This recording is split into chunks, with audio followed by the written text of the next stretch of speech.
Today, as we mark what would have been my beloved mother's 100th birthday. It was not Angela Kelly's arrival that stopped the Windsor dinner. It was 4 words Princess Anne whispered into William's ear after she saw what Camilla's guest was carrying. 4 words, quietly spoken, no warning, no explanation, and within seconds, William's hand came up toward the doorway. Let her in yet. That was the moment the evening changed. The dinner had been meant to pass almost unnoticed. Wednesday, 12th of August, 2026. Windsor Castle. A small private gathering arranged around people connected to Queen Elizabeth's centenary year. No state banquet, no foreign delegation, no television cameras waiting inside. Camilla had invited a handful of people who had known the late Queen personally. William had nearly skipped it. Anne arrived shortly before dinner. Then, at 7:41 p.m., the final guest appeared. Princess Anne saw her before William did. Angela Kelly. There was nothing strange about Angela being invited. She had spent years close to Queen Elizabeth's private working life, and everyone in that room knew exactly who she was. Anne did not react to the woman. She reacted to what Angela carried beneath one arm. A small black leather book, old, worn at the edges, held close rather than packed away with the rest of her belongings. Anne looked at it once, then again. The second look lasted longer. Whatever she recognized was enough to make her change direction and walk straight toward William. She did not call him aside. She did not ask for a private room. She simply leaned toward him and lowered her voice. "She has mother's diary." William turned immediately. His eyes found Angela first, then the black book. His expression tightened. "Which diary?" Anne answered just as quietly. "The wardrobe book." For a second, that answer made everything sound smaller. A wardrobe book. Clothes, hats, jewelry, dates. What could possibly be inside something like that required stopping a Windsor dinner before it had even begun? That was the first mystery. Royal watchers, if Anne had whispered those 4 words to you, would you have stopped the dinner too? Yes or no? Put one answer in the comments. And if Queen Elizabeth's private wishes still matter to you, do not just watch in silence. Subscribe, like the video and share it, because what was inside that book would soon pull Princess Charlotte into a question nobody at Windsor had expected to face that night. William did not question Angela in front of the other guests. He kept his attention on the book and asked a nearby member of staff to hold the entrance. Dinner could wait. First, he wanted to understand exactly what Anne believed she had recognized. Anne gave him almost nothing. She knew the book, she knew where it came from, and she knew Angela Kelly would not carry it into Windsor without a reason. But the reason was not a dress. That was where the mystery widened. Angela had brought the book because of something Camilla had worn 26 days earlier. William did not yet know what that meant. Angela had not opened the book. No page had been shown. No name had been read aloud. There was only Anne's warning, Angela's grip on the leather cover, and the sudden connection to Camilla. 26 days. Something Camilla had worn almost 4 weeks earlier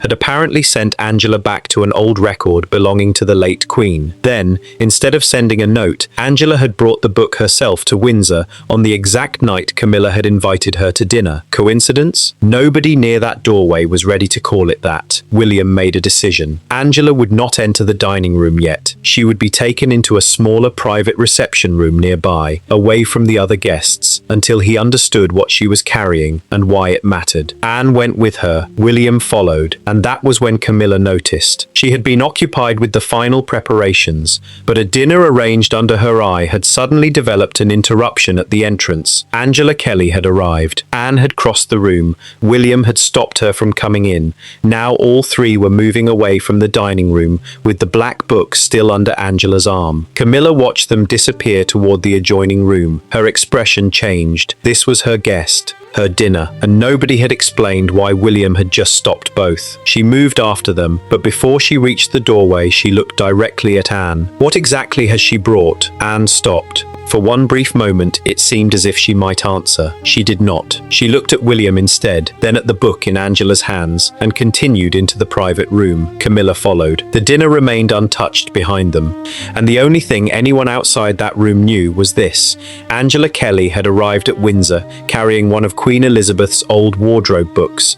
Anne had recognized it instantly, and something Camilla had worn 26 days earlier was the reason it had been brought back into the family's hands. What Camilla did not know yet was which item had sent Angela looking. What William did not know was what Angela had found, and what Anne refused to explain at the doorway was the question that would control the rest of the evening, because the answer was tied to a photograph Camilla never imagined would bring the book back. The photograph had been released 26 days earlier, and at first there was nothing about it that should have caused trouble. Camilla was marking her 79th birthday. She stood outdoors, composed and smiling, with a sapphire and diamond butterfly brooch pinned to her dress. Buckingham Palace identified the piece as one originally presented to Queen Elizabeth II at the Birmingham Spring Fair in February 1977. To anyone looking at the portrait, it was another royal jewel returning to public view. To Angela Kelly, it was something else. For years, Angela had worked inside the part of Queen Elizabeth's life most people only ever saw from a distance. Clothing was not simply chosen and forgotten. Outfits were planned, jewelry was paired with engagements, repairs were recorded, pieces moved in and out of use. Notes were kept because a reign stretching across decades could not depend on memory alone. Angela knew that system intimately. That mattered even more in 2026. Queen Elizabeth II, her life in style, had opened at Buckingham Palace on the 10th of April, bringing more than 300 pieces from the late Queen's fashion archive into public view, along with archival material connected to how those pieces had been designed, worn, and preserved. The centenary year had turned old clothes and jewelry into something larger than display. Every object carried a trail. As my grandmother said when she was crowned, coronations are a declaration of our hopes for the future. And I know she's up there, fondly keeping an eye on us. Angela remembered the butterfly brooch because she had handled it before, but that was not what troubled her. She remembered a note. The memory did not arrive fully formed. It came as one of those fragments that refuses to leave. A page, a reference to the brooch, a small cream card kept with the wardrobe record. Angela could remember seeing it years earlier, but not every word written on it. That uncertainty was enough. So she went back through the records. Not quickly. There were dates, colors, engagements, accessories, alterations, and practical marks that meant little outside the small circle of people who had managed the Queen's wardrobe. One page led to another. Some entries were obvious, others required context. The butterfly brooch could have appeared beside any number of ordinary notes. Then Angela found the page she had been looking for. There it was, the old reference to the brooch, and beside it sat the cream card she remembered. That was the moment the birthday portrait stopped being just a photograph. Angela did not treat the card as proof of ownership. It was not a will. It was not a formal transfer. It did not carry the legal force of an instruction from the crown. But someone had kept it for a reason, and Angela knew enough about Elizabeth's working habits to understand that small reminders were not always small in meaning. She took the black wardrobe book with her. Back at Windsor, the atmosphere inside the private reception room had changed before the book was even opened. William was no longer dealing with an interruption to dinner. He was waiting for an explanation. Anne remained close, watching Angela rather than Camilla. Camilla stood on the other side of the room, still trying to understand why something she had worn almost a month earlier had brought everyone to this point. Charles joined them soon after. The questions became narrower. Why this book? Why tonight? Why had a birthday portrait sent Angela searching through records connected to the late Queen? Angela answered the first part simply. The brooch in Camilla's photograph was familiar to her. She remembered handling it. She remembered the record attached to it. Most importantly, she remembered that something had once been placed beside that record and never thrown away. William looked at the closed book. That was all he needed to hear. Angela set it on the table and opened the cover. Several pages passed beneath her fingers. Dates, outfits, accessories, handwritten references, a working history of a woman whose public appearance had been planned with extraordinary care for more than 70 years. Nobody interrupted her. Then Angela stopped. The room went still again. The butterfly brooch appeared on the page. Beside it was the small cream card. Angela removed it carefully and handed it first to Anne. Anne read what was written there once, then a second time. Her face changed.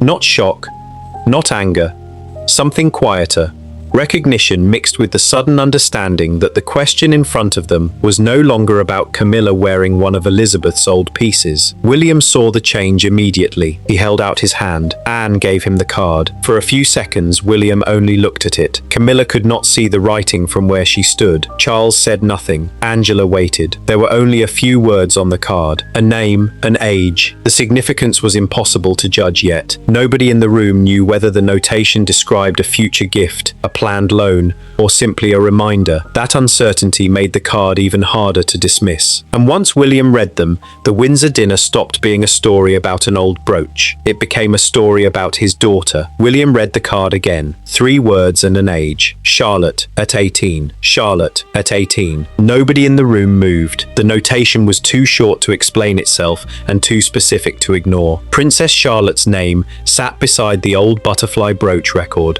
followed by an age she had not yet reached. 18. That single line created more questions than answers. Was the brooch meant to become Charlotte's when she turned 18? Was Elizabeth imagining a future occasion when her great-granddaughter might wear it? Was it simply a dresser's reminder connected to a conversation that never became a formal instruction? Or had the meaning changed later, somewhere between a private remark and the way the jewellery was managed after the Queen's death? William did not jump to a conclusion. He did not accuse Camilla of taking something from Charlotte. He did not treat the card like a will. He did not pretend 3 handwritten words settled ownership of a royal jewel. Instead, he asked the question that could move the room forward. Who wrote this? Angela Kelly answered without hesitation. I did. William looked up. Why? This time Angela paused. The card had become more personal than administrative. It was no longer simply an old wardrobe note sitting beside a brooch reference.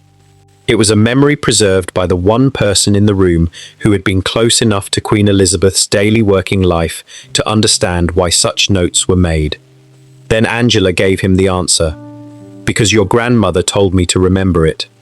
The room changed. The words did not establish a legal gift. They did not prove that the butterfly brooch belonged to Charlotte, but they gave the notation an emotional weight. Years before, when Charlotte was still young, Elizabeth had been looking through jewellery for an engagement. The butterfly brooch came out. It was lighter and more youthful than many grand pieces associated with the crown, and Elizabeth remarked that it was something her great-granddaughter might enjoy one day. Angela did what she had done countless times, with details that might otherwise disappear. She wrote it down. Nothing grand, nothing formal, just enough to remember. That was what William was now holding. Not a fortune, not a constitutional asset, not some secret inheritance worth millions. A small note connected to something his grandmother had apparently imagined for his daughter years before Charlotte was old enough to know anything about it. That difference mattered more than money ever could. Camilla finally spoke. I knew nothing about that. William looked toward her. There was no immediate accusation. The brooch had been made available for Camilla to wear. Nothing in the card suggested she had opened an old wardrobe diary, seen Charlotte's name and ignored it. Nothing suggested she had deliberately overridden a private wish. That would have been the easy story. The harder question was how the brooch and the memory attached to it had become separated. The physical piece had continued through royal custody and public use. The note had remained inside an old wardrobe record. One object stayed visible. The other stayed buried in paperwork, and now they had collided in the same room. Royal watchers, if Queen Elizabeth really meant for Charlotte to have a special connection to that brooch one day, should that private intention still matter, even if it was never written into a will? Yes or no? Put one answer in the comments. And if moments like this remind people that the royal family is still a family before it is an institution, subscribe and share the video, because Anne was about to ask the question that changed the entire evening. William turned the cream card over, as though another line might be hiding on the back. There was nothing. He looked at Angela again. Had Elizabeth said anything else? Angela explained that the remark had not been presented as a formal transfer. There had been no instruction to remove the brooch from royal use, no document had been signed, no date had been fixed beyond the shorthand she had written for herself. The note preserved intention, not ownership. That answer should have reduced the tension. It did not. Because William now understood how something deeply personal could vanish inside a system without anyone doing anything obviously wrong. A grandmother speaks. A dresser remembers. A card is filed. Years pass. The Queen dies. Jewellery is catalogued one way. Wardrobe notes remain somewhere else. Then one photograph reconnects them. Anne had barely spoken since William read the card now. She had watched Angela, and now her attention shifted from the butterfly brooch to the rest of the diary. That was the moment she saw the larger problem. If one private notation had survived beside one piece, what else had Elizabeth asked someone to remember? Anne looked directly at Angela. Is Charlotte the only one? Angela did not answer. William raised his eyes from the card. Angela? The pause lasted just long enough to make everyone in the room understand that the question had landed somewhere important. Then Angela gave one word. No. Angela turned another page. Then another. At first, nothing changed. Most entries were exactly what William had been told to expect. Alterations, repairs, loans. Practical notes tied to pieces the late Queen had worn over decades of public life. None looked dramatic, none needed to. Then the initials appeared. G. A few pages later, C. Then L. William noticed the pattern before anyone explained it. The letters were scattered, not grouped together, and they did not sit beside every entry.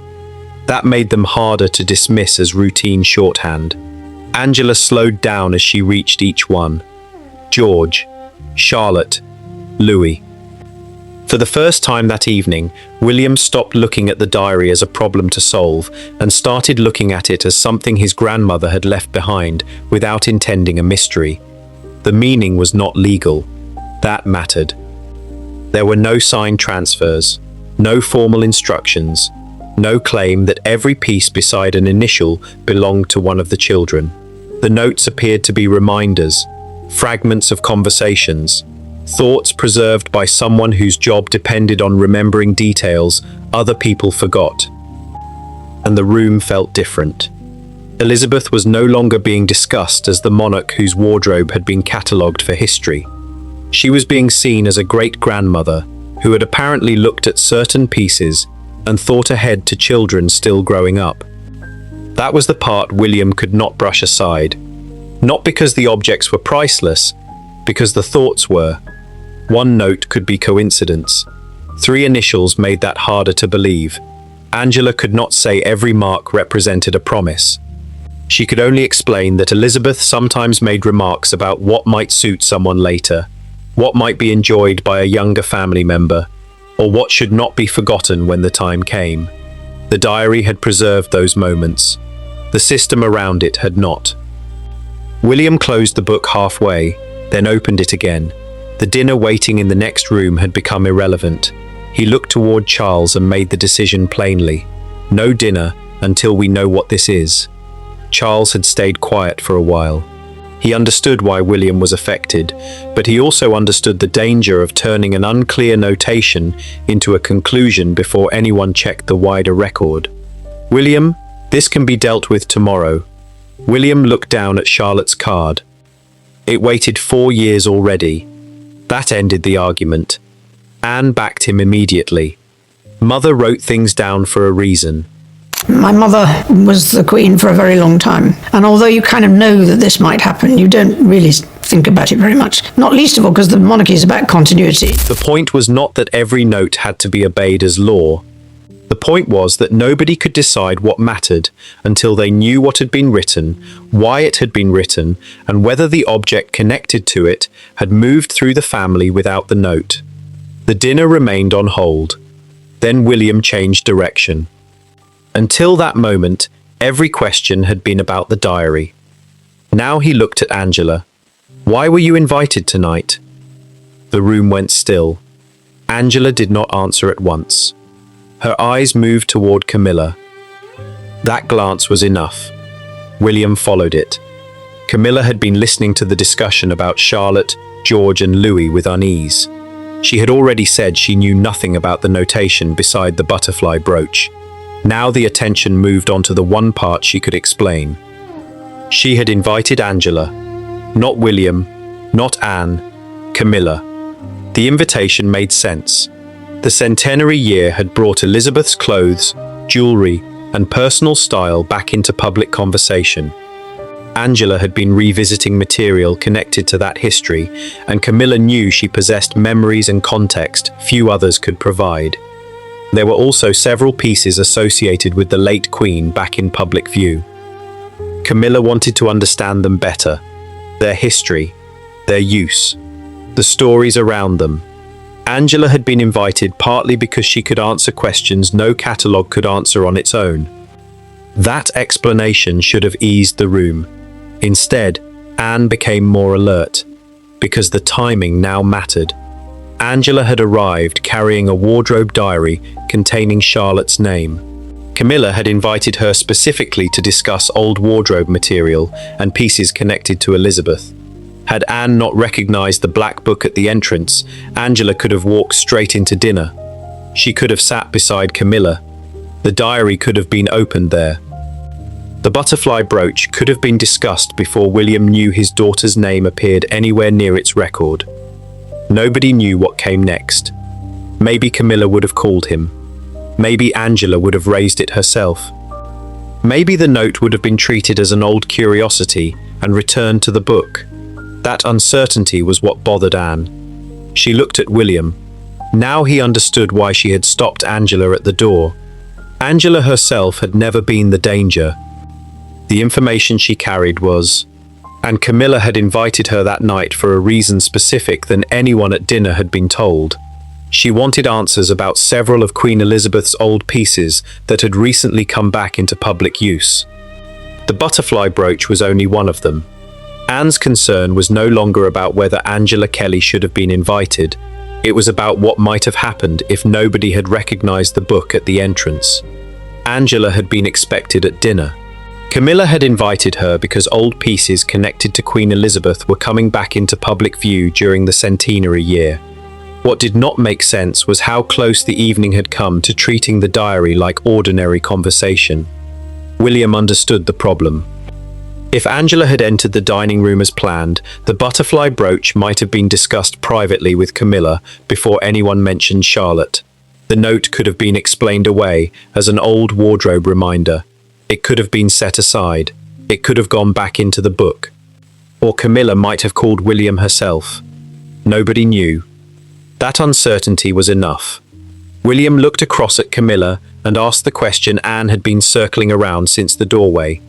Had she known Angela was bringing the diary? Camilla said no.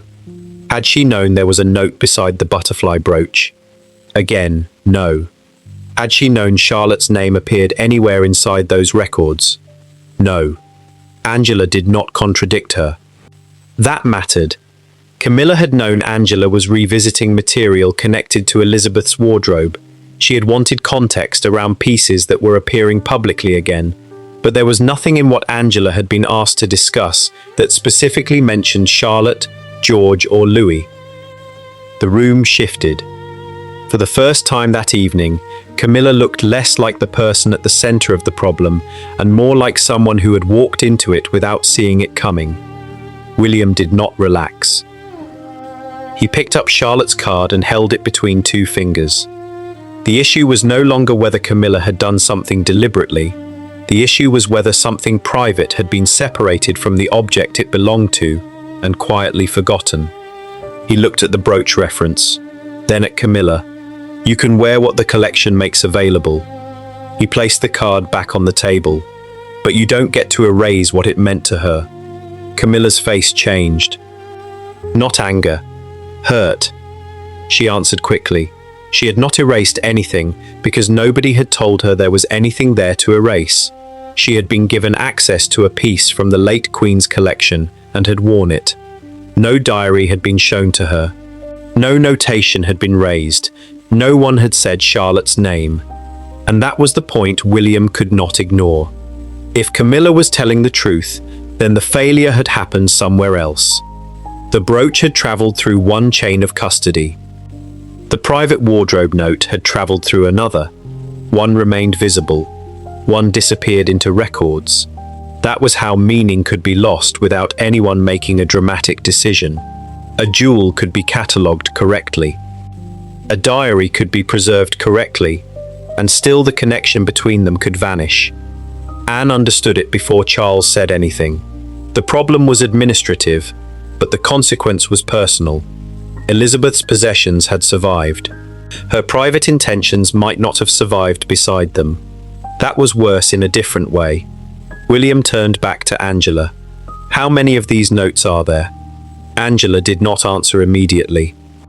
She looked down at the open book as though deciding how much she could say without pretending to know more than she did. There were more notations. Some meant almost nothing. Some were reminders about repairs or loans. Some were too vague to interpret without the Queen herself. And some had initials beside them. William asked whether every one of those initials referred to a member of the family. Angela said she could not say that. Not without going through the records properly. That answer frustrated him, but it also made the next step obvious. The dinner would stay off. The book would not be returned to a shelf and forgotten. Every notation connected to a family name would have to be reviewed before anyone decided what it meant. Charles agreed, not because William had proved anything, because he had proved they did not know enough. That distinction mattered. Camilla sat down for the first time. The confrontation had changed shape around her. She was no longer defending the fact that she had worn the brooch. She was now facing the possibility that pieces she had used in good faith might carry private meanings nobody had shown her. Then Angela turned one more page. She stopped. William noticed. There was another notation. Not G, not C, not L. Two initials. CM. Everyone looked at Camilla. Angela did not. William's eyes stayed on the page. And for the first time that night, Camilla looked unsure whether the next answer would involve her at all. William did not need to ask why everyone had looked at Camilla. CM. Two initials. Nothing more. Camilla stared at the page. Angela Kelly did not. That small detail mattered. William asked the obvious question first. Camilla. Angela shook her head. No. The answer landed harder than anyone expected. For several seconds, the room had assumed the initials pointed back to the woman whose dinner had already been stopped, whose birthday portrait had reopened the diary, and whose brooch had led them all here. They did not. William looked at Angela again. Then who? Angela kept one hand on the page. Catherine Middleton. This time, William said nothing. The name changed the room for the final time that evening. Catherine was not Queen Elizabeth's great-granddaughter. She was not one of the children represented by a single initial. She was a woman who had entered royal life gradually, long before anyone knew exactly what place she would one day hold inside the family. Yet her initials were in the same book. That made the question much larger. Why had Elizabeth's wardrobe records carried a note connected to Catherine? Angela could not answer that from memory alone. The notation needed context. The date beside it mattered. So did the piece listed on the same page. Without checking the surrounding records, any conclusion would be reckless. William understood that immediately. He did not push Angela to guess. He asked whether there were more books. There were. Some covered different periods. Some carried routine wardrobe information. Others contained the kind of private shorthand that only made sense to the people who had worked around Elizabeth every day. That was enough. The dinner was finished. Not delayed. Finished. Charles agreed that the records connected to family names should be reviewed properly before any object, note, or memory was treated as settled. William wanted the entries involving George, Charlotte, and Louis checked first. He also wanted the butterfly brooch traced against the wardrobe notation so the family could understand whether Elizabeth's remark had ever been recorded anywhere else. Camilla accepted that. She did not accept blame for something she said she had never been shown, and nobody in the room could fairly place it on her. But she accepted that the private meaning attached to Elizabeth's belongings deserved to be understood before those meanings disappeared completely. Anne had wanted exactly that from the beginning. Not a confrontation for its own sake. Clarity. A line had been crossed at the doorway, but not by Angela. The real danger was how easily a small private intention could vanish once an object and the memory attached to it travelled through different hands. By the end of the evening, the black book was no longer treated as an old wardrobe record. It had become a map, one that seemed to connect Elizabeth's jewellery to thoughts she had preserved about the generations coming after her. And William had only seen the first few markers. George, Charlotte, Louis, Catherine. For William, the difference was immediate. Charlotte's notation had reached him as a father. Catherine's initials reached him as a husband. One pointed forward to a child still growing into her place in the family. The other pointed backward, toward years when Catherine was still learning royal life and Elizabeth was quietly watching from its centre. It's obviously nerve-wracking because I don't know the ropes really. William was obviously used to it, but no, I'm willing to learn quickly and work hard. Whatever the note meant, William now knew it had been written before anyone understood how important Catherine would become to the monarchy. That was why 4 whispered words had been enough to stop a Windsor dinner. She has mother's diary. Anne had recognised the book. William had stopped the guest. Camilla had followed them into the room, and by the time the cover finally closed, none of them were thinking about dinner anymore. They were thinking about what else Elizabeth had asked someone to remember. For viewers who believe those private memories still matter, this is the moment to subscribe, like and share, because the next discovery does not begin with Charlotte's name. It begins with Catherine's. The next video follows the CM notation and the date written beside it, because that date appears to come from a period before Catherine had become the Princess of Wales, before she had entered the family in the role the world knows today. And there is one more detail.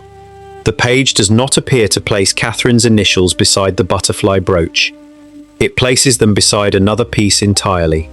That is the piece William now needs explained.